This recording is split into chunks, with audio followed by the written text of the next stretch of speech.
Hello friends, today we will study about the muscles of mastication. Here we will study the chief muscles of mastications. So mainly the chief muscles of mastications, they are the masseter muscle, temporalis muscle, the external pterygoid and internal pterygoid, or you can say the lateral pterygoid and the medial pterygoid muscles. First here we will see the external or the superficial structures. So at this level you will find the epicranial aponeurosis, and after that you will find the uh, temporal fascia over here. So this temporal fascia that connects to the superior temporal line, and then it covers to this temporalis muscle. So the temporalis muscle is one of the muscle that takes part in the mastication, and so here we will see the mainly the superficial muscles of the mastication, that includes your temporalis muscle and the masseter muscle. So first we will see the temporalis muscle. So the temporalis muscle, actually here you can see that arises from here. You will see the temporal fascia. So this temporal fascia that covers the temporalis muscle, and it is strong, fibrous, and investment layer, and that covered laterally by the auricularis anterior, and superior by the galla aponeurotica, or you can say the epicranial aponeurosis, and by a part of the orbicularis oculi also. The superficial temporal vessels and the auriculotemporal nerve, they just crosses uh, it from below to upward, and above it is a single layer that attached to the entire extent of the superior temporal line. Below it is fixed to the zygomatic arch, and it consists of two layers. One of each is inserted into the lateral and the other into the medial border of this zygomatic arch. A small quantity of fat and the orbital branch of the superficial temporal artery and the filament from the zygomatic branch of the maxillary nerve, they are the contents between these two layers, and it efforts the attachment by its deep surface of the superficial fiber of the temporalis muscle. So you will see the temporalis muscle. So this temporalis muscle, that is a very broad radiating muscle and situated at the side of the head, and it arises from the whole of the temporal fascia, and the temporal of the temporal fossa, that is actually formed by, and from the deep surface of the temporal fascia, and its fibers, they converge as they descend and end at the tendon, and which passes deep to the zygomatic arch and is inserted at the medial superior apex and the anterior border of the coronoid process. In the anterior border of the ramus of the mandible, that is nearly as far forward as the last molar tooth. Then we will see the another superficial muscle. This muscle is the masseter muscle. So it is a thick and somewhat quadrilateral muscle that consisting of two portions, the superficial portion and the deep portion. The superficial portion is actually larger, and that arises by the thick tendinous aponeurosis from the zygomatic process of the maxilla and from the anterior two-thirds of the lower border of the zygomatic arch, and its fiber that passes downward and backward to be inserted into the angle of the mandible. The deep portion of the masseter, that is much smaller and more muscular in texture, and it arises from the posterior third of the lower border and the medial surface of the zygomatic arch, and its fiber that passes downward and forward to be inserted into the upper half of the ramus and lateral surface of the coronoid process of the mandible. The deep portion of the muscle is partly concealed in front by the superficial portion, and behind it is covered by the parotid gland.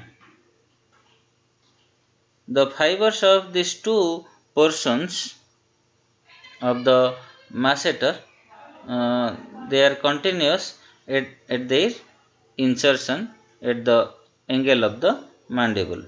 Then here we will see the deep muscles of the mastication, that is actually here you can see the muscles of mastication and some other parts, that the muscles of mastication, mainly the deep muscles that you can observe here, they are actually the lateral pterygoid muscle, the superior head and inferior head of the lateral pterygoid muscle, and you will find the medial pterygoid muscle, the buccinator muscle, and the posterior belly of digastric muscle. So we will study one by one. So here we will study that the lateral pterygoid muscle first. So this lateral pterygoid muscle, that is very short, thick muscle, and somewhat it is conical in form, and it extends almost horizontally between the infratemporal fossa and the condyle of the mandible. It arises by two heads that you can observe here, the superior head and the inferior head. So the upper head or the superior head, it arises from the lower part of the lateral surface of the greater wing of your sphenoid bone and from the infratemporal crest. Then the lower head that you can observe here, that arises from the lateral surface of the lateral pterygoid plate, and its fibers, they pass horizontally backward and then lateralward, that you can observe to be inserted into the depression or the fovea in front of the neck of the condyle of the mandible, and into the front margin of the articular disc of the temporomandibular joint, that you can observe here.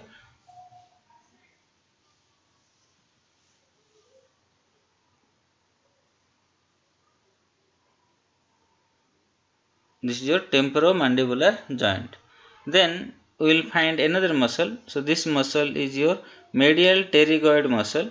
So the medial pterygoid muscle, that is very thick and quadrilateral muscle, and it arises from the medial surface of the lateral pterygoid plate, and that is also arises from the grooved surface of the pyramidal process of the palatine bone, and it has a second slip of the origin from the lateral surface of the pyramidal process of the palatine and the tuberosity of the maxilla, and these fibers, they passes downward, that you can observe here, and lateralward and backward, and they inserted by a strong tendinous lamina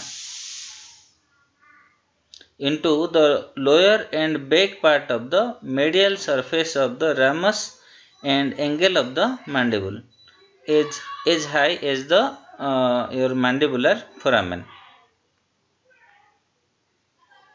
So the nerves that supply to these muscles of mastication, they are mainly the mandibular nerve. So the mandibular nerve, the motor branch that supplies to all of these four muscles. So the action of this temporalis, masseter, and the lateral and medial pterygoid that raise the mandible against the maxilla with great force, and the lateral pterygoid that assists in opening of the mouth, but its main action is to draw forward the condyle and the articular disc, so that the mandible is protruded and the inferior incisors they projected in front of the upper jaw. So in this section, it is actually assisted by the medial pterygoid muscle also. So this mandible that is retracted by the posterior fiber of the temporalis. So if the medial pterygoid and the lateral pterygoid of one side they will act, then the corresponding side of the mandible that will be drawn forward, while the opposite condyle that will remain at the comparatively fixed, and the side to side movement will be possible, such as that occurs during the mastication of the food and during the phonation also sometimes.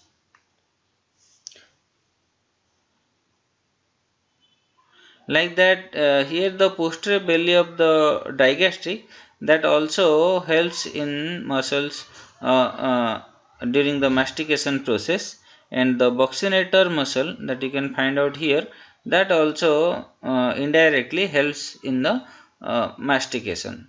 So this is all about the anatomy of the muscles of mastication.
So thanks for watching.